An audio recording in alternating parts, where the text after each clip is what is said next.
So we'll see how Kero fares against him. Though Kero did get knocked out by Alvin, winner's side pretty handily, 3-0. I think they were all last game. I mean, last stock, or at least 2 stock. Yeah, and Boom has said he's not like Pika Dittos is not his best matchup. He's not super comfortable with it. But I think against Kero, he's had a lot of success, so he has no reason to switch off of it. He has, but we don't know. I mean, he was unable to beat Alvin at SuPeRbOOMed in the matchup, and we saw KeroKeroppi have some moments of brilliance versus Alvin in winners, so he could make an upset. It's not completely out of the question, but I definitely think Boom. So we do actually have, I believe, Kero is 2-player. Kero is the red hat, and Boom is the blue hat. Yeah. You're a wizard. You're a wizard, Pikachu. Oh, and he follows up that up great forward tilt. And it's like you always want to try and edge guard Pikachu like that, the little back air at the ledge, but these guys are so good at hitting these sweet spots that you're just hoping they make a mistake at that point. Ooh, great mix-up. Yeah, he used that horizontal portion of the up B and then the vertical secondly, so you don't see that often, but he's got to do things like that to avoid Boom. That was a risky hard read. Yeah, and a jab grab at the edge, that'll set up an easy kill. Because even if you do send out a forward smash with Pikachu, you can buffer shield and then punish with a grab, I believe. Oh, Kero almost rolls risky into roll. there. Risky roll. Kero likes to put his back to other players as Pikachu while grounded because he's looking for that up tilt. He likes to start a combo with an up tilt, whether it's a pivot in with an up tilt, and then he can follow with a couple up airs and a back air. Yeah, and then even if you're not just looking for that up tilt, you can a really quick rising back air, or a rising up air. That tail comes out from behind first. So again, position yourself facing away. Let's see how he edge guards. Oh, he calls it out with jumped off. quickest reaction ever. Yeah, that's Boom's signature recovery there. He's inhuman with his reaction time. He's able to actually zip to the edge, and if he sees that you're going to edge hog him, he's able to shoot back up onto the stage. Most players just get edge hogged in that scenario. It's always interesting to see what the opponents do when they're getting fared by Pikachu, because it's not like usually what the person wants to do when they're fairing. They want to confirm either an up air immediately thereafter or a jump nair. So it's always interesting how the opponent is going to mix up the DI to compensate for that. Right. To counteract it. I think a lot of times it's what they're afraid of getting hit with afterwards. Right. Yeah. So they try to react. Or where in that forward air they're being hit. Like if they're hit with the front part of it, they might just try and get away and get out in front of them. Yeah. So there's no just set spot to go to. Right. I think it's more of a flowchart situation. Absolutely. Kero was just able to call out Boom on that up B to the top ledge. Great regrab. Tech chase. Nice. Oh, and he's looking for a nair at the end of Nope. No. That was a very safe option from Boom to get away. Wow. Ooh, great dare. Let's see how it covers that. This low one. Yep. And when covers the you're low option with the back air. Yeah, when you're recovering from that low, you're really reducing your options. And Boom knows that, so he just throws out that back air. Nice. Oh, and he follows up that down air with a quick rising there. Wow. Ooh, and he calls him waited out. out the quick attack. And he's looking on point right now. Jab grab.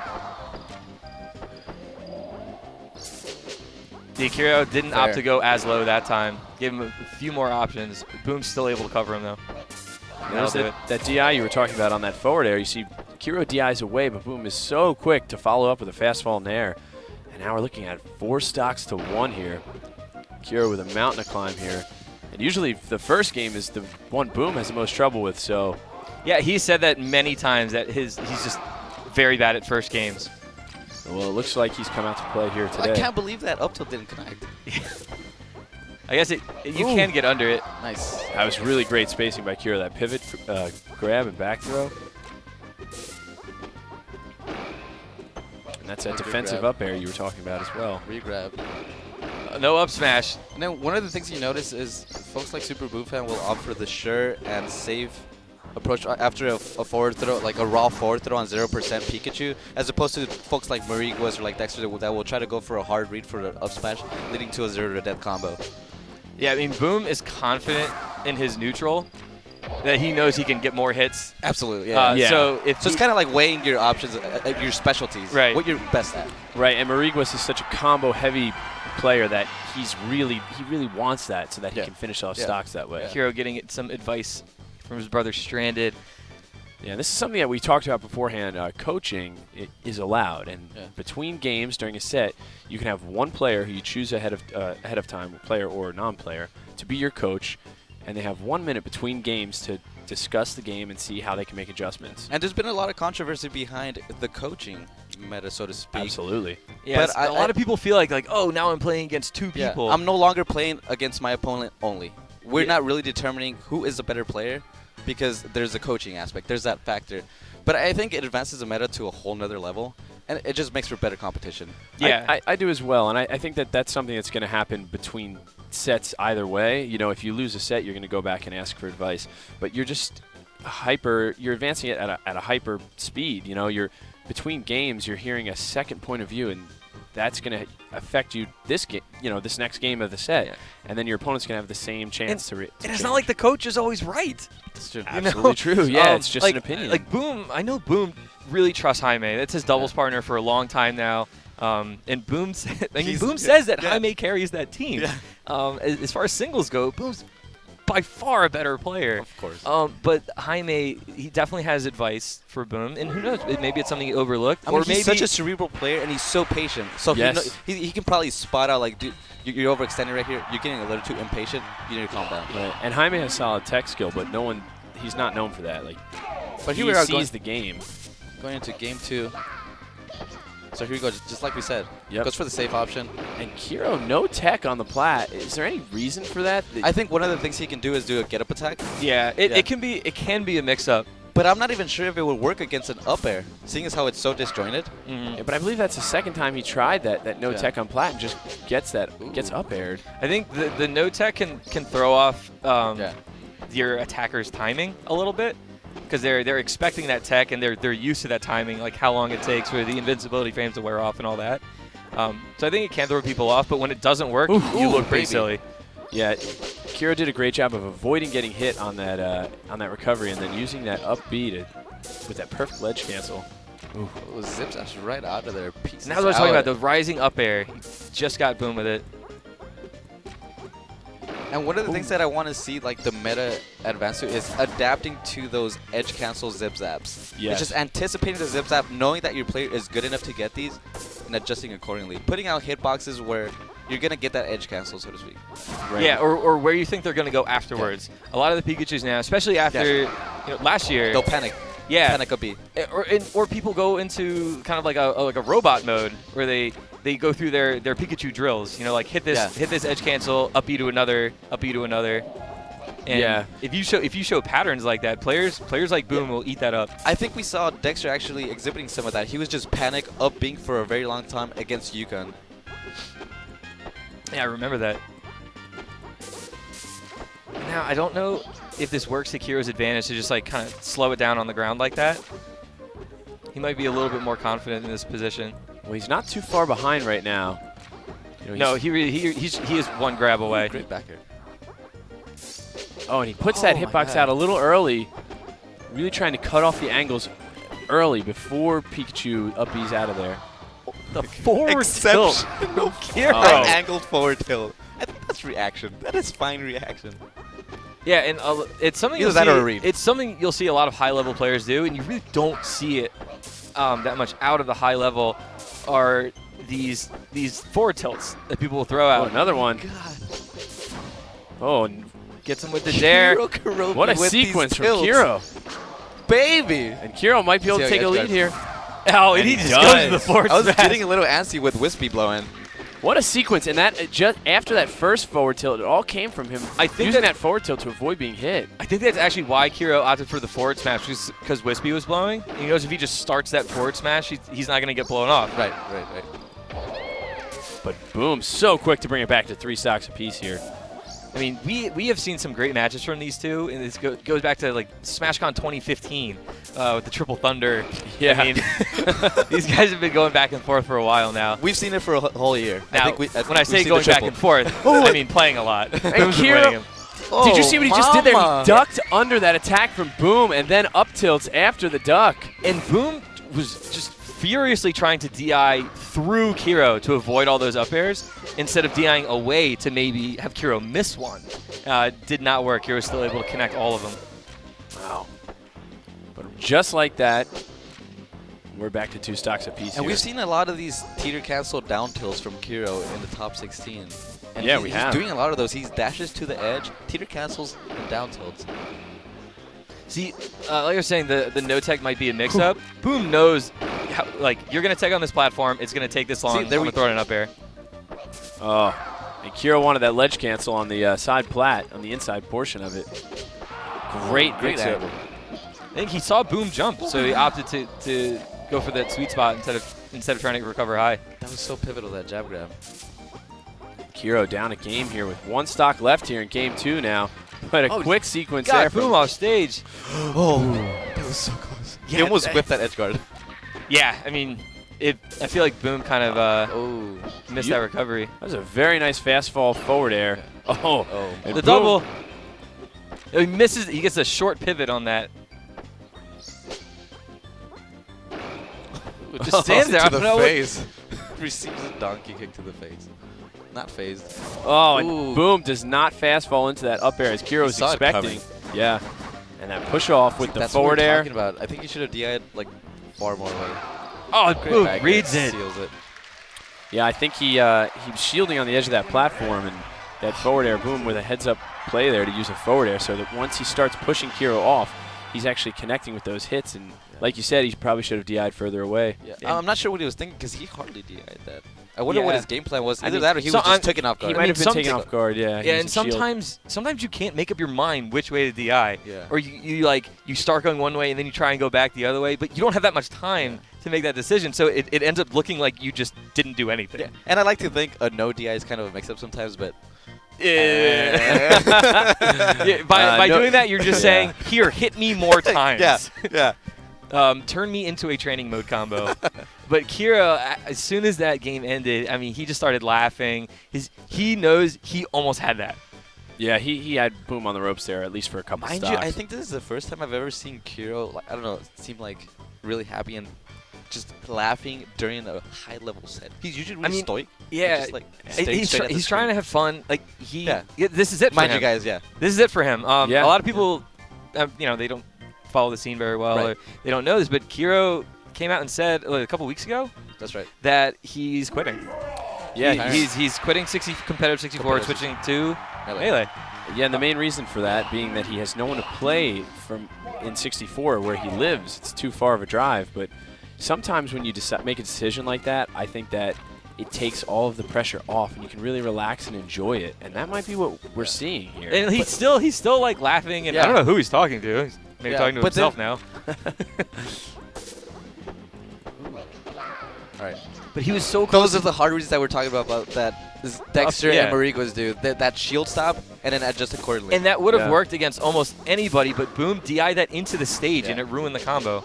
Yeah, and that was so mindful of Boom to do nice. Back air. Oh, Can my Kero get goodness. back? He does! Oh, delayed up air to start that combo Wow. off was, oh my god. That was like the maximum distance Kero could have been and still made it back. See, again right there, he hardly did. He could have avoided an up air. I mean, it's only like a certain amount of percent, but he could have avoided it. Oh, and a great rising nair reaction after getting forward air. Non-Z canceled fair.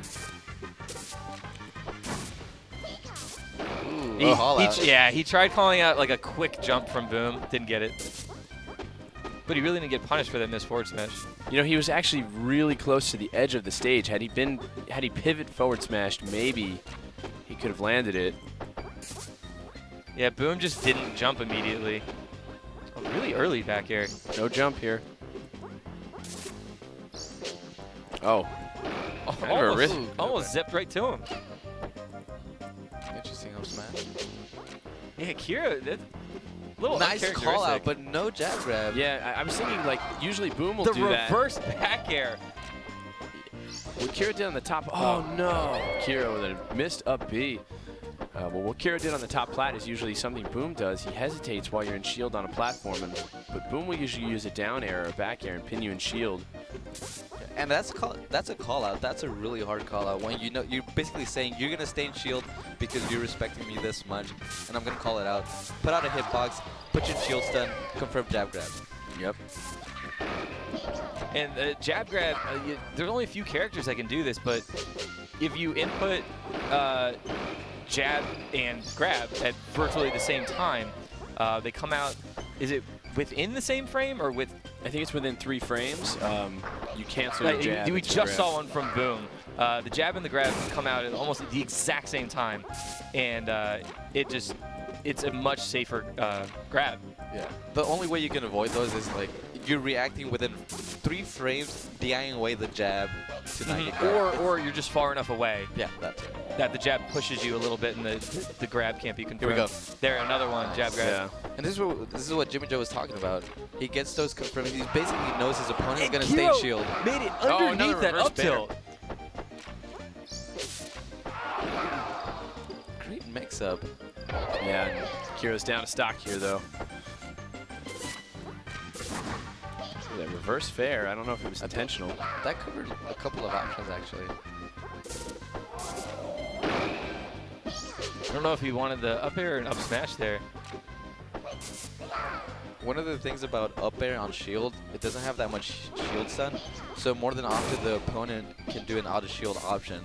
Yeah. If the opponent overextends himself. Yeah, and that's exactly what we saw happen to Kero on the edge, on the right side just before. Yeah. And So- actually we see this meta evolving as well. When Boom was on the platform shielding, Kero jumped up to use that down air. Boom saw it coming and reacted with an attack. And that's what you'll see since that up air doesn't have a whole lot of shields, then you'll see people delay the attack when someone's just standing there in shield, so that it is just enough stun to confirm a grab. I wonder if he tried to up tilt. Because he could have thrown out an up tilt to cover the tech in place, and then had he whiffed the up tilt, Whoa.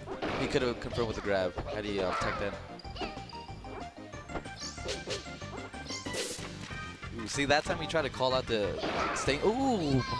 This Those is exactly freeze! the same setup. Oh! That was the exact same setup that Boom did to Kero on the Triple Thunder. I thought we were going to see it go the other way. Just a second ago, Kero knew that SuPeRbOoMfAn was going to up B out of there, so he tried to put out a delayed down air to cover the up B. Was this on the top plat or on the side plat? On the side plat, on the left okay. side plat. Earlier he did that on the top plat with a forward air. So, like, similarly, one of the Japanese players, Wangera, what he does is he waits for the person to zip-zap, so for the invincible frames to run out, and then he pulls out a the startup of Pikachu's up B, Right, he's and invincible, and we've gotten to the point, great DI from Kero. It did save him. He still has has recover, he does. Wispy blowing him back off. That always gets a little awkward. Dang it, Wispy. Wow, and Kero manages to make it back here. That was a tense moment for him. When he tries something a little tricky. Yeah, he didn't. He does catch him with that back air. I think Kero's getting a little too anxious, throwing out a lot of back airs in neutral, short hop back air, and I think. Well, he knows Boom's if he able to connects see one his right now, position. that's a stock, and it's even at last stock, with a chance to take Yeah, but the this game. high level, like, you're not going to see fishing because Boom is going to read that. Exactly. He's gonna be Fishing able to like a react back air. Sometimes that fishing is just to bait out counterattacks. Oh my God. Like, you don't actually think the attack's going to land. 64 is like an onion. There's layers. There's layers. There's one stage, but there's layers. There's layers. Actually, you see all the layers in Dreamland. Just look. It's just the mind games on mind games on mind games is absurd at this high level. Oh, and what was Kero going for there? He I ran know, in pretty. Kero's DI has been suspect on those. Oh, on those no! phases. Kero! Wow. And Kero was poised to take a game there, and his last two stocks just I love seeing melted that. away. So this is presumably the end of KeroKeroppi's 64 Yeah, career. we just saw what he said was his last competitive match. yeah. Like, that's it. That's it right there. Yeah. But like one of the great things